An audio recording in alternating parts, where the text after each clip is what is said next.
A vida continua com Pedro Silva, aos sábados, no Rádio Clube de Angra. Ora viva, caros amigos e ouvintes do Rádio Clube de Angra. Neste sábado vamos falar sobre compromissos e traições. Ou seja, vamos falar aqui no aspecto do casamento, segundo a ótica da doutrina espírita. Qual o seu significado? Vamos também aqui falar um pouco sobre as consequências espirituais de um adultério, como lidar com uma traição e em relação ao divórcio. Será bem visto ou não pela doutrina espírita? Portanto, vamos falar um pouco, de uma forma muito superficial, claro, sobre estes vários aspectos. Caros amigos, para o espiritismo, o casamento é uma união entre espíritos afins, baseada num sentimento real de amor, de confiança, de responsabilidade e compromissos recíprocos. Já o aspecto sexual é visto como sendo um ato divino a serviço da felicidade e da harmonia do universo, que possibilita a criação da vida corpórea e possibilita assim, digamos, a realidade da reencarnação. Assim, deste modo, o aspecto da traição, segundo a doutrina, é um ato de egoísmo, pois quem trai vai priorizar interesses pessoais imediatos em detrimento dos sentimentos alheios e do compromisso assumido. Bom, sabemos que a doutrina mostra que as energias sexuais devem ser utilizadas com responsabilidade, discernimento e equilíbrio. Nós temos todos o livre-arbítrio, mas estamos sujeitos, digamos, a receber de volta tudo o que dermos a outra pessoa, assim, falando aqui no caso das relações afetivas. O que é a traição? A traição que todos nós conhecemos, já ouvimos falar, pode acontecer quer em relações amorosas, quer entre amigos ou colegas de trabalho, mas no casal, seja ele heterogéneo ou não, seja ele homem-mulher, homem-homem, mulher-mulher, no casal este aspecto pode ser mais profundo devido à extensão dos compromissos assumidos. É uma violação à confiança alheia, com consequências para a pessoa traída, quer para a pessoa que trai. Porém, a fidelidade necessária a um relacionamento amoroso ultrapassa o respeito aos compromissos com outra pessoa. Recomenda-se, digamos, que a doutrina espírita, caros amigos e ouvintes, não proíbe coisíssima nenhuma, apenas esclarece. Não está aqui a proibir a traição. Alerta, sim, sobre as suas consequências, convidando-nos à reflexão sobre os nossos sentimentos e a uma vida verdadeira e sem máscaras. No livro intitulado Vida e Sexo, uma obra psicografada por Francisco Canto Xavier,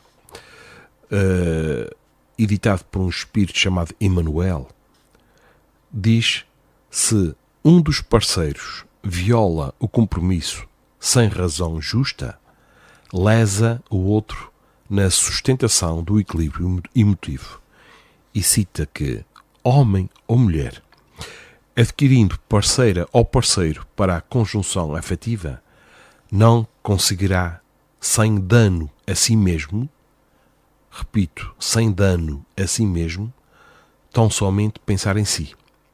Conferir pertença a legitimidade às relações sexuais irresponsáveis seria tratar consciências, qual se fossem coisas, e se as próprias coisas, na condição de objetos, reclamam respeito, que se dirá do acatamento devido à consciência de cada um. Caros amigos, qual será a consequência ou consequências espirituais da traição?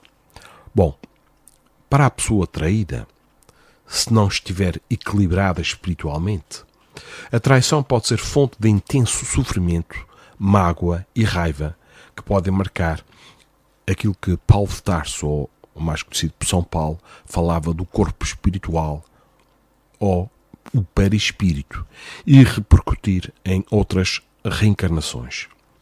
Já quem trai se afiniza de forma energética com espíritos desequilibrados no campo da sexualidade, abrindo brechas para as obsessões e contaminação deste mesmo corpo espiritual através de energias negativas que podem até atingir o corpo físico e provocar doenças.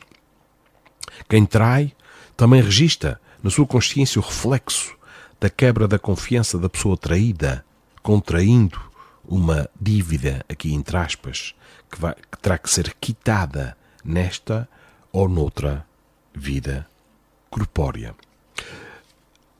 O que é que diz o Evangelho segundo o Espiritismo sobre o adultério, este segundo ponto? Jesus diz numa passagem que todo aquele que tiver olhado uma mulher com um mau desejo já cometeu adultério com ela no seu coração. O codificador da doutrina espírita, Allan Kardec, esclarece que Jesus muitas vezes usou a palavra adultério para designar o mal, o pecado ou o erro, porque o pecado não é nada mais, nada menos que o erro, e todos os erros podem ser corrigidos. Portanto, Jesus usava muitas vezes a palavra adultério para designar o mal, o pecado e todo qualquer pensamento mau. Se existe desejo de se transformar para melhor, se existe esse desejo, o mau pensamento é oportunidade de mudança e resistir a ele é já considerado uma vitória. Já o livro dos Espíritos sobre este assunto do adultério aborda os temas do casamento, da união, do aspecto da monogamia e da poligamia. Na questão 701, pergunta-se: qual das duas, a poligamia ou a monogamia, é mais conforme à lei da natureza?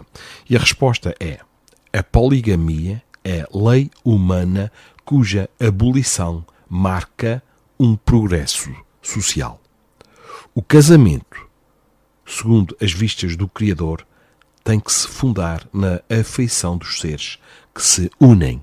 E acrescenta que na poligamia não há uma afeição real. Existe sim apenas sensualidade. Francisco Canto Xavier, sobre este aspecto que falávamos há pouco da traição, diz que as nossas ligações de natureza sexual devem obedecer ao critério da lei, da palavra empenhada, do compromisso, da monogamia. Enfim, embora nos amemos infinitamente uns aos outros, mas no terreno do sexo, o amor precisa de represas para que ele não faça uma inundação destrutiva, criando calamidades sentimentais suscetíveis de arrasar com a família e com a nossa organização social. O amor vindo de Deus é livre, mas no sexo, o amor, torna-se responsável. E aqui podemos falar um pouco sobre o papel do amante ou da amante nesta relação extraconjugal. Quem se envolve com pessoas sabidamente comprometidas também adquire débitos espirituais e se expõe a consequências a partir da conhecida lei de causa e efeito, porque se torna conivente.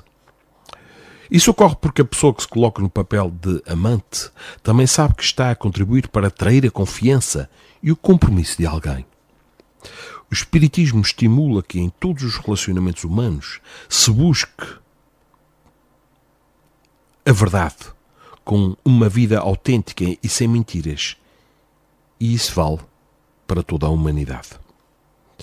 Agora, traição e vidas passadas, qual será a relação? Uma pessoa que traiu alguém noutra vida pode ter que expiar, porque existem muitas consequências, não é? Dependendo do nosso patamar evolutivo, independentemente do bem que já tínhamos feito. E como sabemos, Jesus dizia que o amor cobre uma multidão de erros.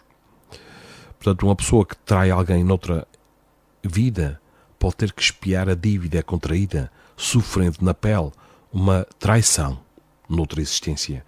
Mas isto não é determinante, pois que ninguém nasce com a missão de realizar o mal. Todo o dano, caros amigos, todo o dano que provocamos a alguém gera consequências para nós, que não funcionam como castigo, mas como forma de reparar o erro, perceber o mal que fizemos e evoluir de modo espiritual. Só que a evolução não dá saltos. Quem em existências anteriores teve comportamentos sexuais muito desequilibrados, pode, mais uma vez aqui o pode reencarnar com uma tendência maior a praticar novas traições. Se este desequilíbrio é notado na nossa personalidade atual, devemos tratá-lo com a terapia psicológica convencional e a terapia espírita para que possamos evoluir em cada uma das etapas reencarnatórias. Agora, caros amigos, como lidar com uma traição no casamento? Cada caso é um caso. E a doutrina espírita não julga quem trai, embora também não defenda nem aprove a traição. Afinal, a doutrina espírita adota os preceitos morais de Jesus, que não veio para combater o pecado, o erro. Não veio para combater também aquele que comete o erro. A Terra é um mundo de provas e expiações, em que o erro faz parte e é a oportunidade de revisão de atos e melhoramento espiritual. O Espiritismo diz que o sofrimento é fonte de aprendizado e que devemos aprender a perdoar para seguir em frente. Isto na continuação da função da dor que falávamos no sábado passado. A ideia não é ter uma atitude passiva diante de uma traição e se manter em silêncio, em situação insustentável. Não. Ninguém é obrigado a permanecer num relacionamento com uma pessoa que traiu a sua confiança, ainda mais se ali deixou de existir respeito, amor e reciprocidade. E agora vamos ao aspecto do divórcio. Jesus afirma numa passagem que o homem não deve separar o que Deus juntou. Não é verdade? Ele não se referia à instituição humana casamento, mas à união espiritual entre almas afins baseadas na lei divina e imutável do amor. Porque se existe apenas paixão, se existe apenas interesse material, esta relação mais cedo ou mais tarde deixará de existir. Se o relacionamento não se baseia na satisfação das necessidades do coração, mas sim nas do orgulho, da vaidade e da sensualidade, o casamento, a união, é de conveniência. O casamento no cartório não é capaz de substituir a lei do amor se esta não for a base da relação. Mas esta união também é válida. É válida. Mas que haja amizade, que haja amor, que haja respeito mútuo. Porque nós estamos a trabalhar aqui com emoções, com sentimentos. E isso são energias muito complexas, muito complicadas, que devemos cada vez mais aprender a respeitar. Faz ao outro aquilo que gostarias que te fizesse a ti. E quando pensamos muitas vezes que estamos a fazer algo às escondidas, meus amigos, desenganem-se. Paulo de Tarso dizia: nós somos vigiados por uma nuvem de testemunhas. Que testemunhas nós queremos? As mais luminosas, aquelas que nos deixam em paz na nossa intimidade. Para isso, se queremos respeito, temos que nos dar respeito. Não se esqueçam que todos nós somos mentes, somos antenas emissoras receptoras de um mesmo sinal. Somos nós que escolhemos as nossas companhias espirituais através da nossa sintonia. Aproximam-se de nós aqueles que simpatizam com a nossa forma de pensar. Não são forçosamente inimigos, são simpatizantes. Também temos inimigos à mistura e amigos. Mas que companhia nós queremos? Se nós traímos, se nós desrespeitamos, tipo de companhia vamos ter? Aqueles que traem, aqueles que desrespeitam. E mais cedo ou mais tarde, as traições são descobertas. Por quem? Pela nossa própria consciência, que nos porá a descoberto perante as evidências. O divórcio, segundo a doutrina espírita, não contraria a lei divina, mas apenas separa as pessoas legalmente, o que já está, de certa forma, separado. Vem apenas por aqui a legalização dessa separação emocional. Em relação, caros amigos, a tudo isto, ao perdão e ao arrependimento, uma traição, como qualquer erro, porque é um erro, pode gerar muito sofrimento, mas também pode servir de oportunidade para revermos atitudes e reconstruirmos a relação. O arrependimento é o sentimento de quem já consegue perceber os impactos da falha e busca ser perdoado, mas para isso tem que mudar e tem que reparar o erro. Do outro lado, perdoar pode ser um grande desafio e não significa ser condescendente, mas sim libertar-se, o que não é fácil, mas é possível, libertar-se da mágoa, da raiva e da tristeza que muitas vezes envenenam a pessoa traída. O perdão é também um exercício de empatia, pois ninguém é imune a erros, mas isso não significa que é preciso continuar numa relação doentia. Avaliar se no relacionamento ainda existe amor, compromisso e respeito, e não apenas apego ou medo de ficar só, é um caminho para uma decisão. Caros amigos, nós falamos hoje de compromissos, nós falamos hoje de traições, falamos de respeito. Estamos todos a aprender. Mais vale sermos sinceros, mais vale não usarmos máscaras, mais vale dizer à pessoa, olha, não dá mais. Mas fazer algo às escondidas, isso não existe. Por aquilo que já dissemos, temos uma nuvem de testemunhas. Mais uma vez, em relação àquilo que nós conhecemos pelo crime perfeito, também não existe, porque existem testemunhas do plano invisível que um dia intuirão algum pesquisador, algum investigador, e pela lei da sintonia, esse investigador vai ser intuído pela espiritualidade e vai ter um dia uma ideia que ele julga que é dele. Epá, e se eu falasse com o fulano tal ou com a fulana tal, se eu fosse à casa B ou à casa C e bater à porta, quem sabe se... E lá vai uma pista, leva a outra, e mais cedo ou mais tarde o crime será descoberto. Se não for nesta existência, será noutra, será no plano espiritual. Não vale a pena nos escondermos. Nós somos um livro aberto para a espiritualidade. Caros amigos, por falar em espiritualidade, no próximo sábado, dia 26 deste mês, às 15 horas, na Associação Cultural Espírita Teixeirense, na sala de palestras, teremos cá na ilha o engenheiro físico, o Nuno Pereira da Cruz, que irá falar sobre esta temática desta viagem da alma, através dos multiversos. Portanto, vai ser muito interessante ouvir um físico a falar da espiritualidade. Portanto, apareçam.